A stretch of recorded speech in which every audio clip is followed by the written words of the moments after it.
Good morning, Unity. Oh, wow, what an amazing time this is for us. Season-wise, anyway, we're experiencing a return to winter, but that's okay. Mother Nature's doing her thing. A wonderful time because we are in the midst of the 40 days of Lent. And I'm sure that those of you who were here heard Reverend Barbara's challenge to all of us for this 40 days.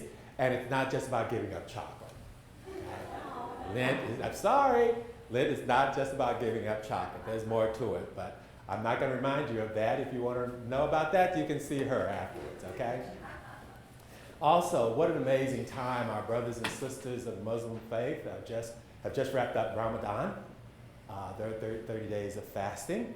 Also, coming up this Friday, our Jewish friends and family will be celebrating Passover, and the sacredness of the Seder meal will be observed. So that too makes it such a wonderful time for us as a country. Also, this past Monday was the International International Transgender Day of Visibility. That is a day that's set aside to remember those folks who are transgender, talk about and take a look at the culture, the successes they have brought to this country. And I'm always so proud that we as a community, we as a Unity movement, have always embraced the transgender population. But today, what we're going to do is spend some time, you're going to spend some time listening to me. What we're going to do is we're going to start this sort of old school, if you will. And since we're going to kind of kick it as old school, I'm going to ask you, if you are able and if you are willing, would you please stand for the reading of the Word? I'm reading to you from the New American Standard Bible translation. I am in 1 Chronicles, the 4th chapter. I'll be reading to you verses 9 and 10. And Jabaz was more honorable than his brothers, and his mother named him Jabaz, saying, because I bore him in pain. Now Jabaz called on the God of Israel, saying, oh, that thou wouldn't bless me indeed and enlarge my border, that thy hand might be with me, and that thou wouldest keep me from harm, that it may not pain me. And God granted him what he requested. You may be seated.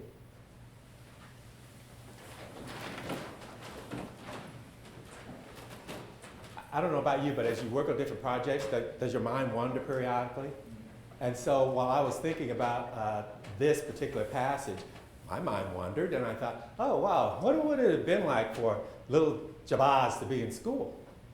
And on the first day of school, of course, teachers want to learn the names of their kids, and especially the nicknames that they would like to be called. And I imagine, the teachers up front, and of course, this is school way back then. The teacher says, okay, let's see who's here. There's Aaron. Oh, Aaron, your big brother is Moses. I taught Moses when he was here in school, by gosh. And look at him now, what wonderful stuff he's doing. So Aaron, tell us what your name is and what does it mean? And Aaron stands up and says, my name is Aaron, and it means mountain. High mountain, exalted. Oh, wow, Aaron. Ooh, that's macho. Great name. Okay, all right, you, what's you in the back, what's your name? Oh, well, my name is Abraham, and my name means father of many. Wow, good for you, Abraham. All right, okay. Oh, we got a girl in here. You're not supposed to be in here, honey. So if the head rabbi shows up, you need to duck in the closet over there, okay? But you can stay for right now. So what is your name, honey? My name is Esther, and it means star. Wow, Esther, it means star. Okay, All right, young man, what is your name? Oh, my name is Jabaz. She bore me in pain. Excuse me? Jabaz, she bore me in, no. What is your name really? Jabaz, she bore me in pain. Don't sass me. Go to the office until you get ready to tell me what your name is. Jabaz is a very unique name, and Jabaz is a very unique person. One of the things that drew me to this is the fact that the prayer that Jabaz prayed was one sentence. And we're going to spend time taking a look at that one sentence, a single sentence that God responded to. I also thought it was interesting because when you look at some of the Bible characters, a lot of those folks, they spend, there's ripping of clothes as you pray, there's tearing of garments, there's getting yourself in ash and wiping it all over you, and there's all kinds of high drama. But Jabaz simply prayed a single one-sentence prayer, and God responded. I also had a flashback to my own upbringing, religious experience in the Baptist church, and we had a team of deacons, and I tell you, these were wonderful men. But you know what? They did the opening prayer service, and it could take a good 30 minutes. Tops, piece of cake, 30 minutes praying in all kinds of different ways and such. And so, if the opening prayer service took 30 minutes, well, guess how long church itself took? It was guaranteed 2.5 hours minimum. And in fact, I remember when I was on the board many, many years ago, there was this discussion that some people were concerned that, our Sunday morning service is taking we run over 10, 15 minutes now and then. So as a board member, could you have the discussion? I said, darling, 10 or 15 minutes? I'm accustomed to being in church for 3 hours. 10 or 15 minutes is nothing. So we have Jabaz doing this one single prayer. And if you know the tradition, that prayer, although it was simplistic, was probably done standing. The prayer was probably very verbal. Can you imagine you stand and you pray, and their thought was, and the prayer rises. It rises up to a God that is in a higher place beyond me. And so prayers were always verbal. That was the tradition. We, today, in Unity, we take a different position. Number one, we don't believe that necessarily that there's a God in the great beyond, and I'm going to talk a little bit more about God present in all of us here in a minute.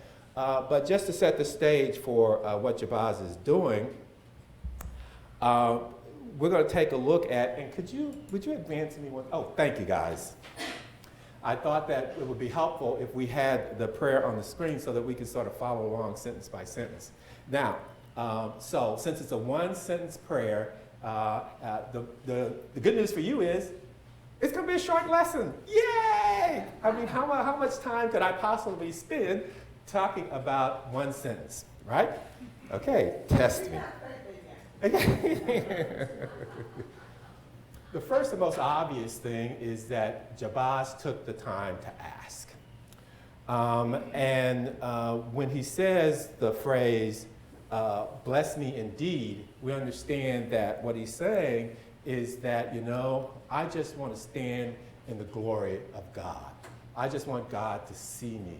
Bless me indeed. That alone is so powerful that it would potentially set me apart from all others. So in Unity, we are totally in agreement with Jabaz that we should ask.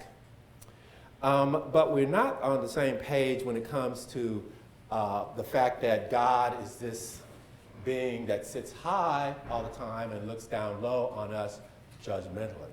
We take a very different perspective on God, and if you don't remember it, I'm going to remind you of it. There is a wonderful human being that we had the gift of having for many years. His name is Eric Butterworth. A lot of you know his name.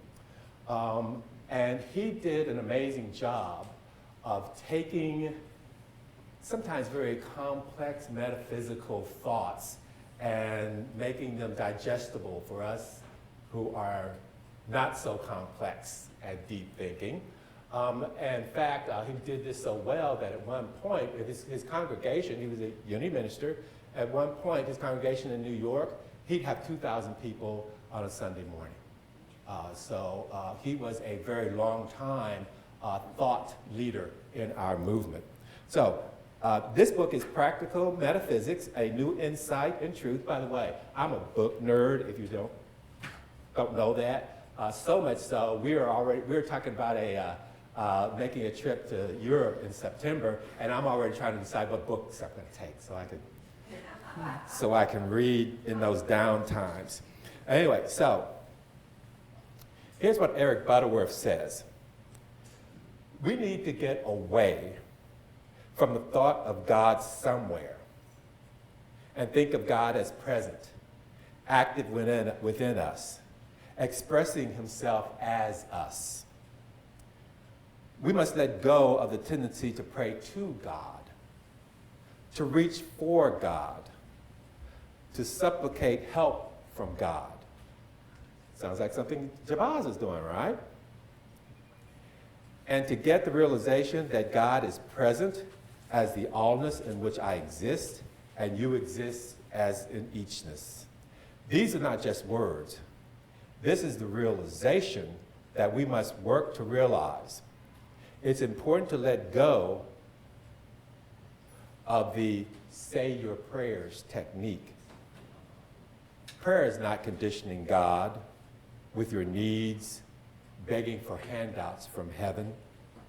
Rather, prayer is conditioning your life with the activity of God, causing a change in your tendency, your consciousness, and your awareness, so that you can acknowledge that which is already is. And he goes on to say, to remind us that in Matthew it says that Jesus is present and just ready to give us our heart's desires. So the idea is that, and you guys are here because you've bought into this, is the fact that God is everywhere present, omnipresent. And we were reminded too in our morning prayer that God too is omnipotent. God the good, omnipotent. So that really sets us apart from Jabaz's time and what they saw as prayer.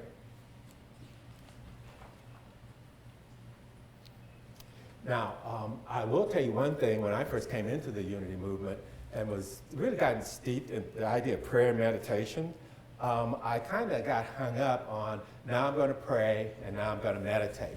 Well, you know what?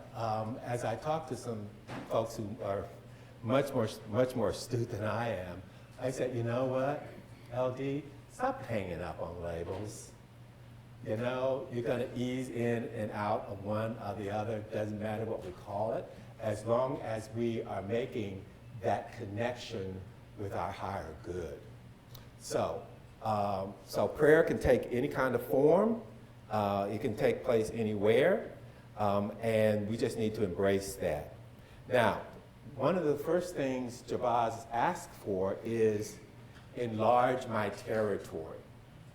Now, in that time, enlarge my territory probably literally meant land, property, because that was a sign of your prosperity then. You had land, and you were really a step up if that land, in fact, had water on it. That made it even more desirable. So that was your outside sign of prosperity. And so if God grants his wish, then all those Israelites around are going to see, wow, he's received God's favor. Look what God gave Jabaz, he who was born in pain. Now, when we talk to God, when we connect to God and talk about territory, it's something different for us. Territory can mean expanding maybe the depth or breadth of those amazing relationships that we've been blessed with. Our territory could be those, our state of mind, grateful that we have clarity of thought and ability to focus. Our territory that we could ask to be expanded may be physical. The fact that we are healed, that we are whole. And for some of us, of course, that changes through the years. My sign of physical capability and my blessing was that I was a runner for many, many years. And now, I'm a walker. Because my knees tell me that I am going to be a walker. But still, I am blessed. My territory has been expanded in that I enjoy health, whatever that may look like at any point when we travel, as we travel life's highway. So every day we have the potential of seeing our territory expanded. Had a wonderful time revisiting some of the things that Edwin Gaines wrote, and I think some of you know her. In fact, she has been with us. Edwin Gaines stood right here one time, okay, so, and I'm standing here now. So Edwin Gaines is amazing, and she talks about, when we talk about expanding our territory, whatever that may be for us, because it's not always about money, it may be something else. Her whole position is, how dare you? How dare you not ask? Because you've got a God and a universe that is waiting just to lavish on you your heart's desires. And I'm going to share with you in a minute something from Michael Beckwith that I think you'll find interesting along that line. So, when we are asking those things, those opportunities for that kind of asking, the prayer is one thing. And then there's the stuff we need to do to help actualize that prayer. Remember, our belief is that we are co-creators with God. We're right in there. In Jabaz's day, okay, you prayed and you let it go. In my faith practice, my religious practice that I grew up in, Jesus, take the wheel. And I'm just turning it all over to you, and I'm going to go to the house and sit. So, because Jesus is going to fix everything. We come from a place where we are participants in this effort, this process. She used to be a member of this congregation. She had gotten to the point where she was interested in having a long-term relationship, a partner, if you will. And that was included in her prayer time, her meditation, visioning herself being with this person and what it would mean to her. But she did some other things too. She didn't just pray about it. She had some interests, and what she did was make it a practice to join maybe some organizations or some clubs that had similar interests, so that she would be out among people. Because guess what? If this is going to happen, that right person is not necessarily going to show up at our apartment and knock on the door. So she's out there with like-minded people, so that opportunity may in fact present itself. Not just praying and leaving it alone, but out there making this opportunity happen. Also, one of the things that she did, which I thought was very wonderful, in her home, she took a drawer and she emptied that drawer. Any guesses why she did that? Space. For whomever is to come, I am intentional in this, and I'm making space for that individual to arrive in my life. Okay? So, prayer, but do the stuff that needs to go along with it. In my own life, I have just been just so blessed with Unity principles and applying those. In the course of my career, I'm retired now, so I have a whole new life and I'm loving it. But in my workaday experience, there was a time when I felt that I was ready for whatever my next leap was going to be. And so So I was prayerful about it. I just knew it was time. But those opportunities did not seem to present themselves. So I got busy, reminded of what it is I believe. So I got busy. Whenever I had an update with my supervisor or an annual review, I would take charge of it and say, hey, look, I'm looking for whatever is next. I just want to put that out there so that when an opportunity presents itself, I'm ready. I took courses or professional development opportunities. Again, not just praying about it, but doing something to help make that materialize. I also, and these were always so wonderful. I don't know if anybody does them anymore, but vision boards. I had a vision board that would put anybody to shame. In fact, I always carried my vision board with me. You know, you say board, so you think it's this big thing or whatever. Mine was on an 8.5 by 10 sheet of paper, folded in half, and I stuck it in the back of my day timer. Wherever I was constantly reminded about focusing my energy, being actively focused on what I intended to manifest in my life. So, and it happened. All of a sudden, my career just took off. But you know what? Just as I read just a while ago, did God change? No. I changed.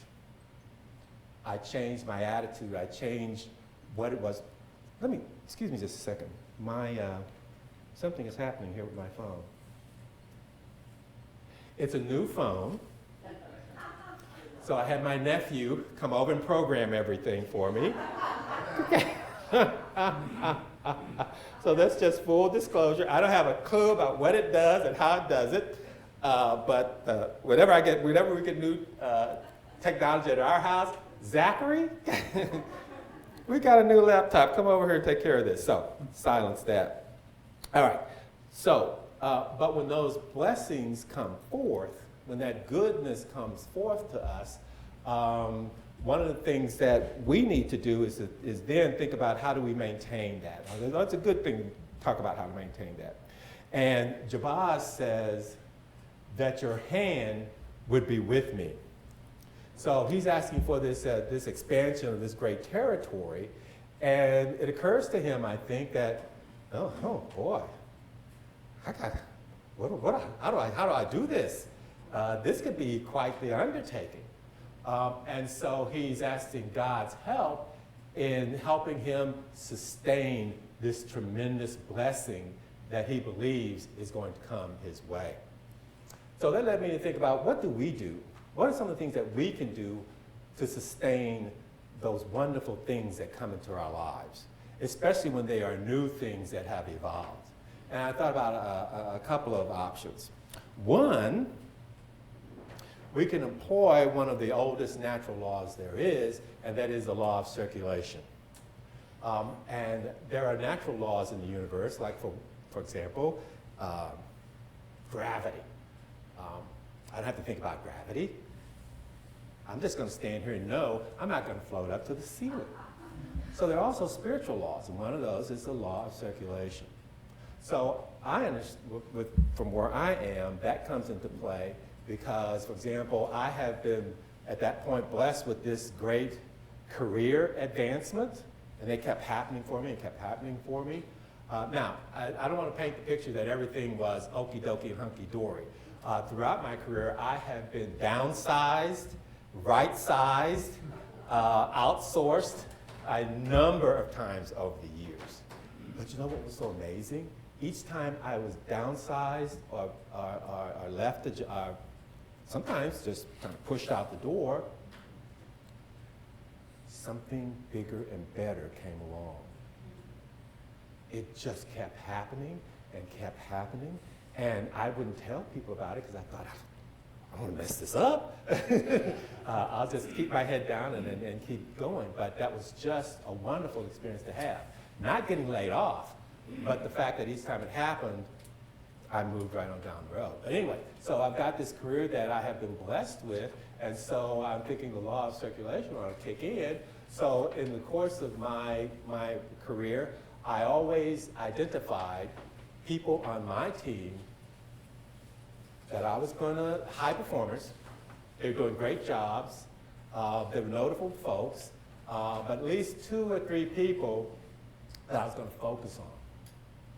Going to make sure that they had, because I could see their gifts to do things, to make sure that they had the opportunity to advance their own careers.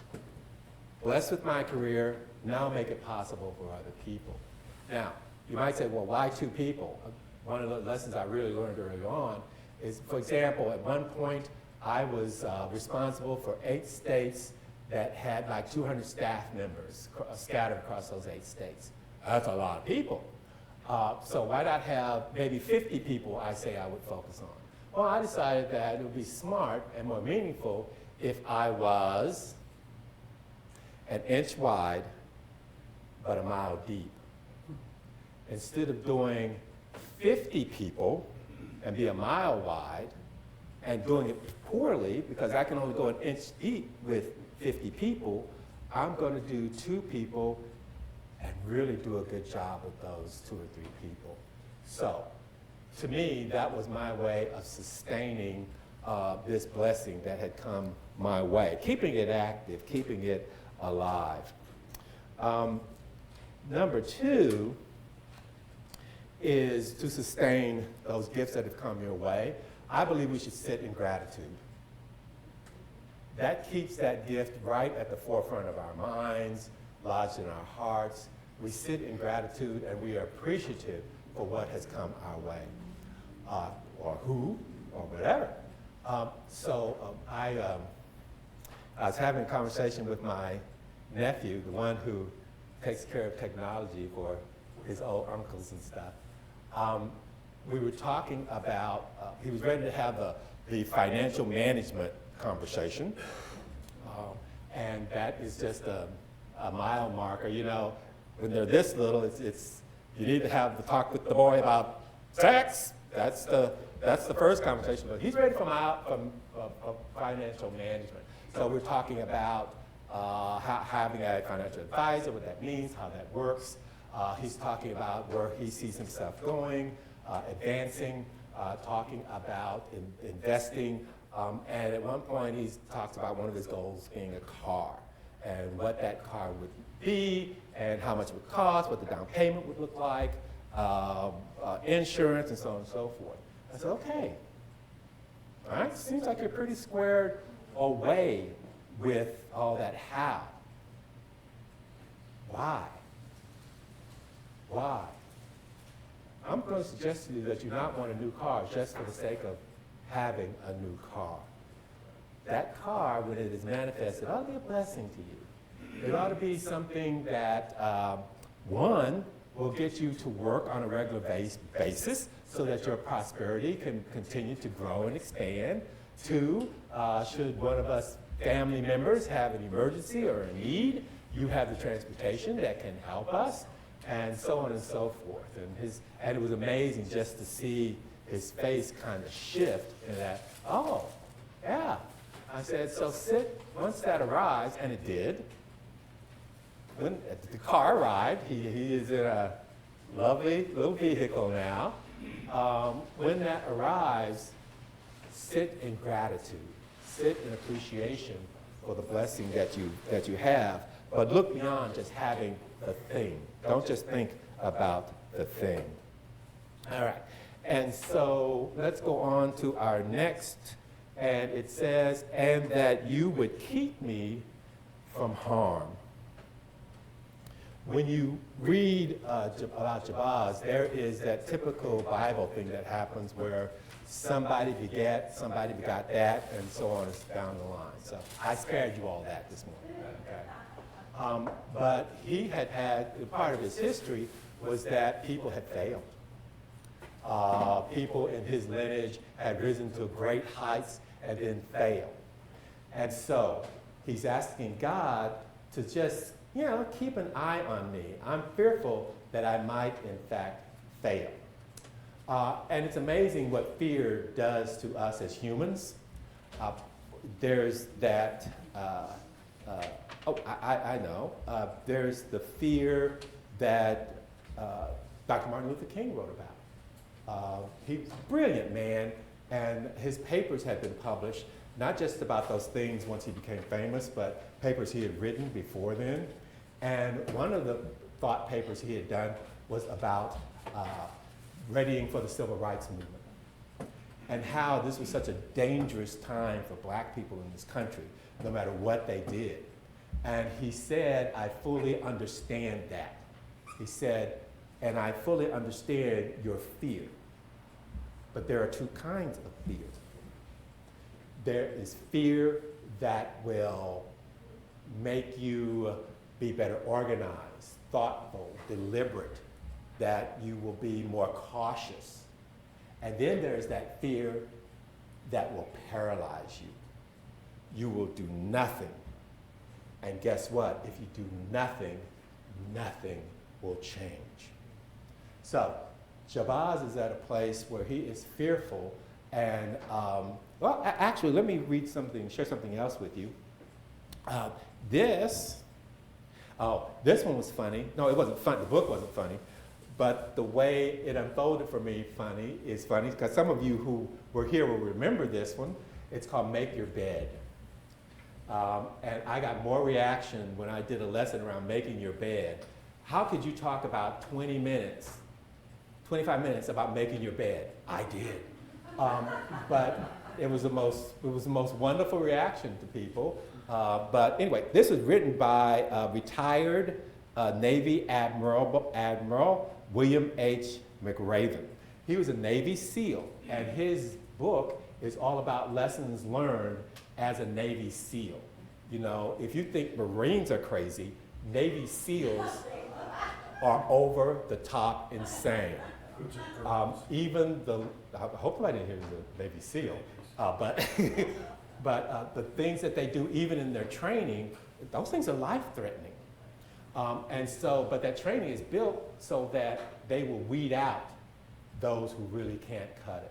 You know, so he talks about fear, and here's what he says from his lessons learned. Every day during training, you were challenged with multiple physical events: long runs, long swims, obstacle courses, and hours of calisthenics, something designed to test your mettle. Every event had standards, times you had to meet. If you failed to meet those standards, your name was posted on a list. And at the end of the day, those on the list were invited to a circus. A circus was 2 hours of additional calisthenics designed to wear you down, to break your spirit, to force you to quit. No one wanted a circus. Well, duh. No one wanted a circus. A circus meant that after that day, you didn't measure up. Well, actually, for that day, you didn't measure up. A circus meant more fatigue, and more fatigue meant that the following day would be more difficult, and more circuses were likely. But at some time during SEAL training, everyone made the circus list. In other words, eventually everyone failed in some way, form, or fashion. And an interesting thing happened to those who were constantly on the list. Over time, those students who did 2 hours of extra calisthenics got stronger and stronger. The pain of the circuses built inner strength, built physical resiliency. Life is filled with circuses. You will fail. You will likely fail often. It will be painful. It will be discouraging. At times, it will test you to your very core. If you want to change the world, don't be afraid of the circus.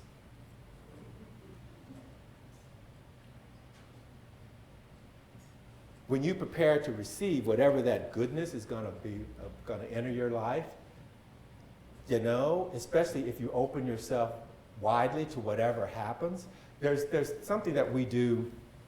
I'm going to digress just a second. When we ask, when we have our expectations, we can do this with those, or we can do this.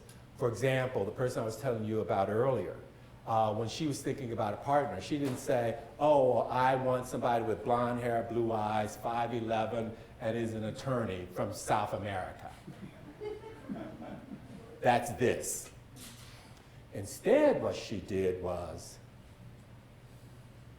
I want somebody I can trust. I want somebody who's going to value me. I want somebody who, and on, who's going to make me laugh. Somebody who's going to be a joy in my life, who's going to add to my life. So, you can do this, or you can do this. But when you do this, you're opening yourself up to whatever comes your way. And that may be scary. But you know what? The circus is just going to make it stronger.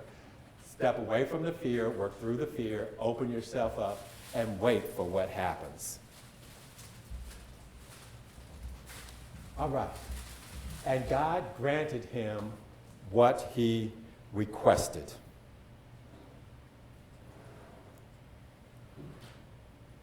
We've already talked about the fact, the natural laws and such, and that the fact that the universe is waiting to give us what we truly desire.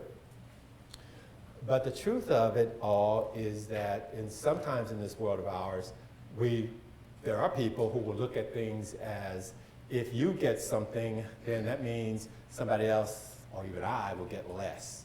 And that's just not that's not the truth of what we believe. We believe there is plenty. We believe that there is enough on this planet and in this world for everyone. But then you say, oh, but LD, you just took us through a meditation that included a prayer for Sudan. There was an effort to feed the children of Sudan at one point because things are so horrible there. So if there's plenty, what about Sudan? We don't have a problem that there's not plenty. Our problem is distribution. That is the problem, distribution. Not that there's not enough, but it's how it's distributed. And I'm so proud that we as a country, as a member of the United Nations, we were actually active, until recently, actively feeding the children of Sudan. We have plenty. We just needed to redistribute it. There is plenty. In fact, why don't I go ahead and share with you this from Michael Beckwith, whom I admire greatly. The book is Spiritual Liberation, Fulfilling Your Soul's Potential. And in this particular chapter, he is using the body as a metaphor to explain some spiritual principles. So in case this sounds a little odd, that is why. All right. The fifth key is giving consent to the reality that we live in a friendly, trustworthy, supportive universe. In the physical and mental sense, in order for the body to stay vibrant and strong, it is vital to wake up every single day sensing and knowing what you are mothered by the universe. Life is on your side, cheering you on.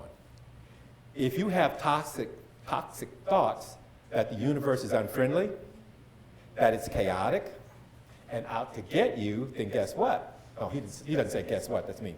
Then you are giving yourself the message that you are unsafe, that life is unsafe, that you may become a victim of the unknown. Doubt, fear, worry, and anxiety then rule your awareness and produce toxic chemicals rather than tonic chemicals and undermine your nervous and immune systems. This creates the conditions of disease. or as we say sometimes in our circles, dis-ease. When you realize that you may trust the fundamental goodness of the universe, it also means that you believe in possibilities. And infinite are the possibilities. And he goes on to say how, again, the universe is leaning in your favor. You just need to open up yourself to receive what there is for you to have. So when we started, talked about Jabaz and how he is physically standing and speaking aloud in order for his prayer to rise to the heavens. There are examples in other cultures where that is true. For example, the Achnan people of Ghana. One of their proverbs is, if you wish to speak to God, speak to the wind. But the whole idea of things being carried aloft, lifted up. I incorporate this into I'm a hiker, by the way, so I spend some time on mountaintops and such, and it's amazing the shift in thought around when the wind blows. Sometimes I just stop. I hear it through the trees, and I just let it waft over me and let it carry whatever I am sensing, feeling, desiring. And also there is a thought from the Cherokee tribe itself where they have the attitude that the wind is a cleansing agent, that standing in the wind wipes out all of that stuff that you've been carrying. That also it is a great way to connect to the heavens. I wanted to show you something that, thinking of those folks, gosh, I got this about, I'll bet this thing is at least 10, 15 years old. I had the great opportunity to visit, actually it's a historical site, where they invited Native American tribes to come in and to build the kind of housing that was traditional that their people had lived in over the centuries. So you walk through this wooded area and you see all these different ways of living. Well, one thing that was constant for most of those tribes was the idea of this feather. And what you do is you pray in your abode over this feather, voice your concerns, your desires, and then you take it and you hang it outside of your living space. And guess what? The wind captures it. And when the wind captures your feather, moves it about, you know that your prayer, in fact, is rising to God, that you have been heard. So, as they used to say in Romper Room, do be a good bee, or is that how that used to work? Okay, I'm dating myself. But anyway, don't be a Jabaz, 100%. But do realize that this universe is listening. This universe is waiting for you. All you need to do is just let it rise. You've got a God that is everywhere present, constantly. Let your prayers rise. But then also do the stuff to help them move forward. Oh, thank you. Unity on Greenville, you always bless me, you always enrich me, and I appreciate this opportunity. Namaste.